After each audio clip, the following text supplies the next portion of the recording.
우리 사회 이슈를 법률 전문가의 눈으로 바라보는 시간입니다. 문호세 변호사와 함께하겠습니다. 안녕하십니까? 네, 안녕하세요. 문호세 변호사입니다. 네. 어떤 이야기로 오늘은 법률 이야기 해볼까요? 요즘에 모두가 많은 곳에서 이야기하시는 주제죠. 우리 배우 정우성 씨가 모델 문가비 씨와의 사이에서 혼인 후에 출생자를 얻었거든요. 예, 포털에 거의 도배가 돼 있어가지고. 저는 처음에 드라마 이야기인 줄 알았습니다. 네. 처음에 뉴스를 보면서요. 그래서 오늘은 비혼 출산과 관련된 여러 가지 법적 문제에 대해서 이야기를 해보려고 하고요. 네. 이 비혼 관계에서 태어난 자녀의 권리 보장을 위해서 어떤 점들이 보완되면 좋을지 이런 점들에 대해서 이야기를 해보려고 합니다. 예. 비혼 출산, 그러니까 혼인하지 않은 관계에서 자녀를 출산하는 것, 이렇게 해석하면 될까요? 그렇죠. 혼인 신고를 하지 않은 남성과 여성 사이에서 아이가 태어나는 것을 말할 수 있을 것 같아요. 사실혼 관계에서 태어나도 이렇게 말할 수 있습니까?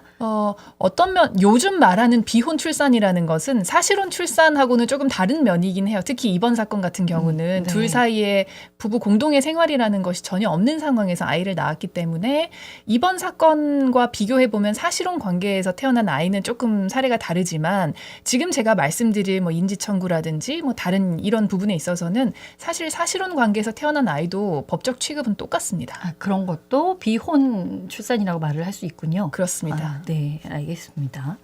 비혼 출산에 대한 이제 사회적 인식이 불과 한 10년 전하고 지금하고 많이 다른 듯 싶어요. 이 정우성 씨 때문에 이게 수면 위로 올라오긴 했는데 주변에도 많이 있었다고 얘기들 해서 네. 그런 추세입니까? 네, 실제로 우리가 알지 못하는 비혼 출산이 굉장히 많고요. 그래서 그 생부와 아이 그리고 그 친모 사이에 오가는 법적 분쟁 같은 것도 상당히 있는 편입니다. 네. 그리고 이번 달에 통계청에서 2024년 사회조사 결과라는 것을 발표했는데요. 네. 우리나라 13세 이상 인구 중에서 결혼하지 않고도 자녀를 가질 수 있다라고 응답한 사람은 37.2%. 와, 높네요. 12년도 이후로 지속적으로 증가를 하고 있고요. 예. 특히 20세부터 29세까지죠. 이 정년기에 있다라고 한 응답자 중에서는 네. 동의 비율이 42.8%로 더 높습니다. 예. 아니, 무엇이 결혼에 대한 반감을 높였을까 싶네요. 야, 이제 다시 배우 정우성 씨 이야기로 돌아오겠습니다. 정우성 씨가 아이를 인지하고 책임을 다하기로 했다.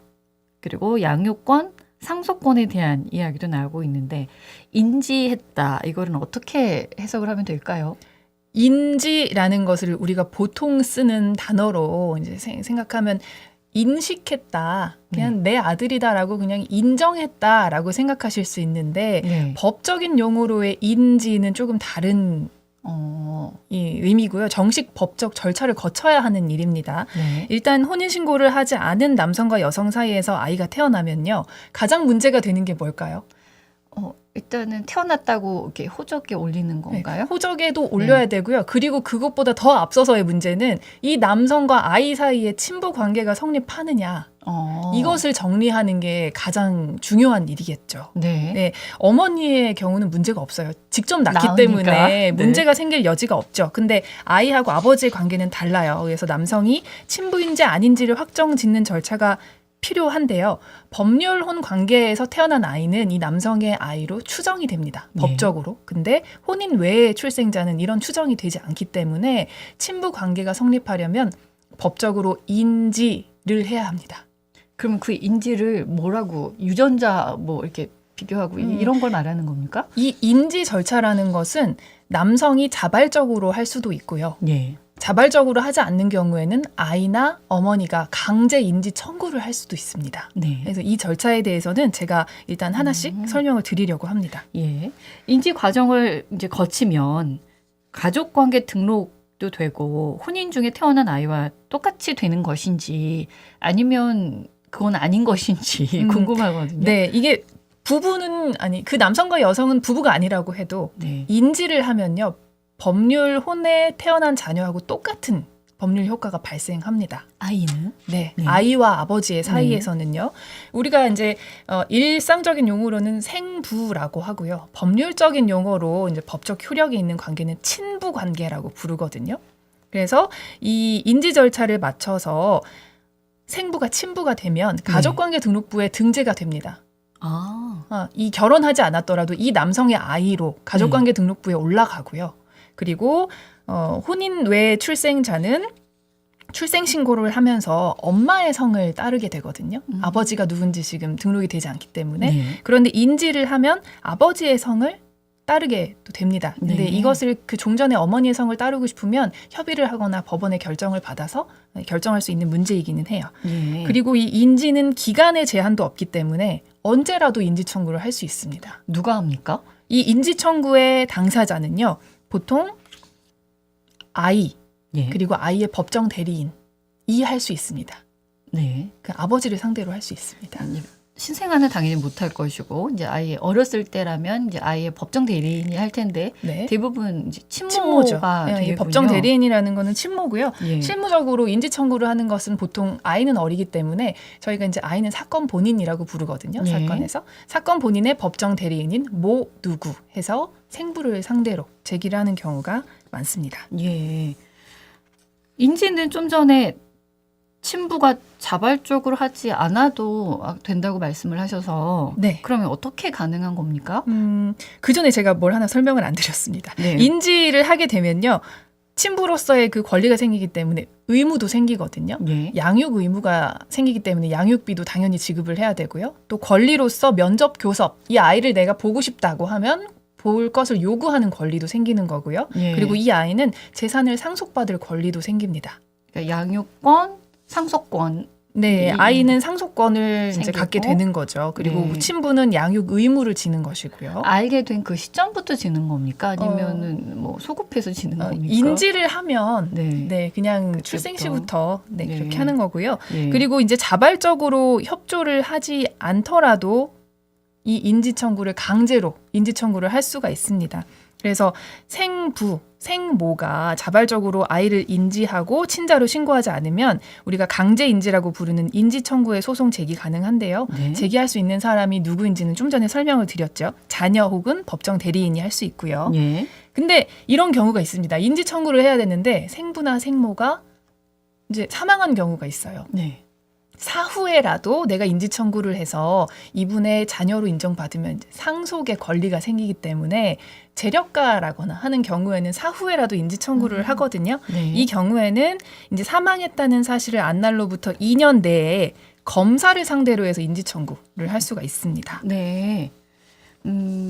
이제 소송을 할 수도 있다고 그러셨는데 네. 어떻게 친자 관계를 증명할 수가 있습니까? 이제 이 강제 인지 절차에서 친자 관계를 증명한다는 것은 누군가의 진술 이런 걸로는 할 수가 없겠잖아요. 예. 과학적으로 증명이 돼야 되기 때문에 유전자 검사를 합니다. 네. 그래서 법원에서 수검 명령이라는 걸 내리거든요. 그래서 생부에게 유전자 검사를 받으시오라고 명령을 하는데 안 받을 수도 있잖아요. 피할 그렇죠. 수도 있잖아요. 네. 이때는 법원에서 일단 1,000만 원 이하의 과태료를 부과하고요. 이 과태료 부과받고도 명령에 안 따르면 한 달 범위 내에서 가두는 감치 명령을 하기도 합니다. 네. 이제 비혼 출산이라고 하면 보통은 친모가 아이를 낳아서 양육하고 생부가 부자 관계를 뭐 부정한다든지 하는 상황이 떠오르는데 반대의 경우도 혹시 있습니까? 그렇죠. 비혼 출산이라고 하면 보통은 친모는 아이를 이제 데리고 있고 네. 아버지에게 이 아이를 인지해라, 아버지인 걸 인정해라라는 걸 상정하시지만 반대의 경우도 있거든요. 어떤 경우냐면 우리가 미혼모만 있는 게 아니라 미혼부도 있거든요. 그래서 친모가 아이를 낳았는데 이 아이를 태어나자마자 아빠한테 건네주고 잠적한다든지 네. 출생신고에 전혀 협조를 안 한다든지 하는 경우도 실제로 있습니다. 네. 그래서 이런 경우에 친모가 혼자 아이를 키우는 것보다 이 친부가 혼자 아이를 키우는 것이 좀 더 어려운 점이 있어요. 어떤 점에서 어렵냐고 하면 이 아이를 출생신고를 하는 것부터가 쉽지가 않습니다. 네, 무슨 말씀이실까요? 왜냐면요. 우리 가족관계 등록법상 혼인 중 출생자의 출생신고, 그러니까 결혼을 해서 아이를 낳으면 아빠도 출생신고를 할 수 있고 엄마도 출생신고를 할 수 있습니다. 근데 혼인 외의 출생자는요. 엄마만 출생신고를 할 수 있어요. 아, 현재 법이 그렇습니까? 네, 그렇습니다. 이 네. 혼인신고가 아니죠. 출생신고의 의무자가 모로 되어 있어요. 그래서 아빠가 할 수 있는 경우는 아주 극히 예외적이거든요.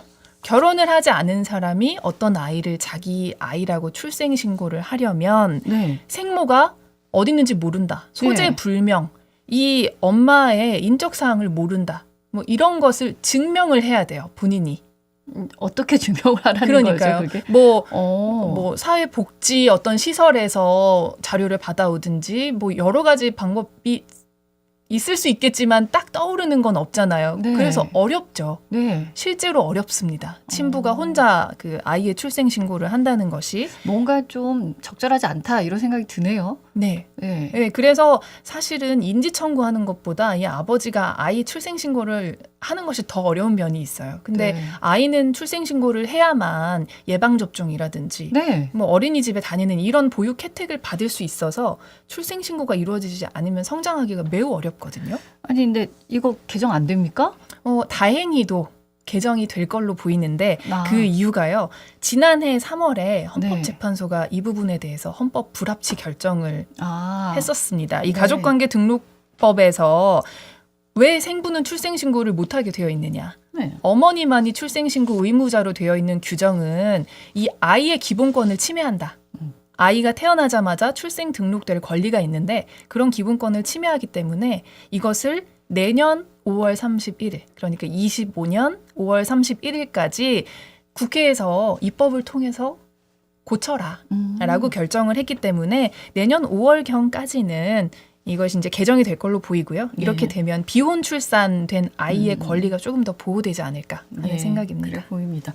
인지가 돼서 친부관계, 친모관계가 성립한다고 하면 양육자로서의 이제 의무도 여러 가지가 생길 것 같은데 정우성 씨 관련해서도 뭐 양육비가 얼마가 될 것이다 이런 기사도 많이 나와서 양육비는 어떻게 결정이 되는 겁니까? 양육비가 어떻게 결정되느냐는 사실 이혼한 부부 사이에서도 매우 관심사이고 예. 비혼 사이에서도 당연히 관심사인데요. 이 양육비를 마음대로 결정하는 게 아니고요. 법원에서도 이것을 판단할 때 서울가정법원에서 공표하고 있는 양육비 산정 기준표라는 것을 근거로 삼아서 예. 결정을 합니다. 이 표를 보면 부부의 합산 소득이 쭉 나열이 돼 있고요. 예. 그리고 아이의 나이도 쭉 나열이 돼 있어서 자기 아이에 해당하는 구간을 이렇게 찾아서 예. 그 상황에 맞는 액수를 확인할 수가 있고요. 예. 그렇게 해서 나오는 금액을 부부의 소득 비율로 분할해서 부담하는데 지금 이 태어난 아이는 0세에서 2세 정도잖아요. 예. 그 구간인데 우리나라 이 기준표상 합산 소득이 1,200만 원이 최대 금액이에요. 아. 그래서 이 기준표상으로 정우성 씨가 지급해야 하는 최대 양육비는 220만 원 정도입니다. 한 달에. 네, 이 예. 정우성 배우의 수입에 비해서는 많은 금액으로 느껴지진 않으시죠. 그래서 요거에 따라서 지급을 하든지 아니면 합의를 통해서 더 많은 금액을 지급할 수도 있습니다. 합의로도 가능한 거고 네. 혼인 외에 태어난 아이 또 혹은 이혼하면서 양육비를 협의하거나 재판으로 정하는데 아이가 커가면서 양육비가 더 필요할 수도 있을 것 같고 그렇다면 이제 증액도 할 수 있는 겁니까?